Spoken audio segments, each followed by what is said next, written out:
binanggit ko sa inyo kahapon na meron po kaming pasabi na mag-ingat po na malamang ay may manabotahe sa proyekto pong ito ng Pangulo patungkol po sa 20 pesos per kilo or kada kilo ng bigas.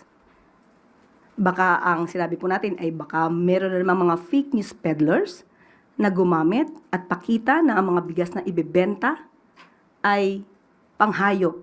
Dahil yun po ang sinabi ng Vice Presidente. At para patunayan, malamang ang sinasabi ng Vice Presidente ay nagkalat na naman ang mga fake news peddlers. Ingatan po natin ito dahil muli sasabihin po natin, ang ibebenta na bigas ay yung halagang 33 pesos kada kilo. Ito po yung regular na ibinebenta sa ngayon. Meron po tayong nakitang isang vlog or na post. Panoorin po natin ito.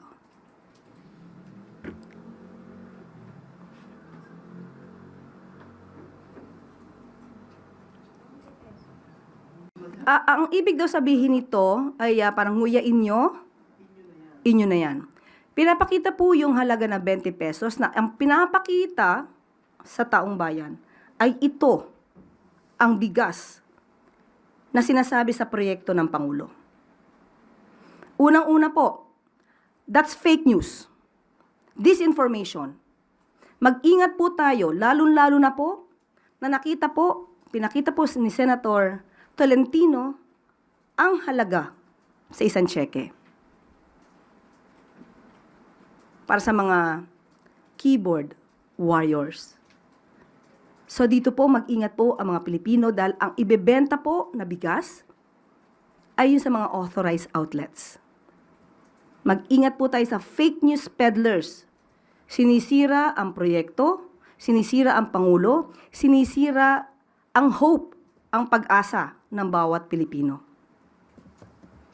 Hindi pa po nasisimulan ang paglabas ng bigas na ibebenta sa market at sa kadiwa. Patungkol po dito sa proyektong ito. Hindi pa nga nakikita, wala pang nakikitang bigas na ibebenta, pinipintasan na.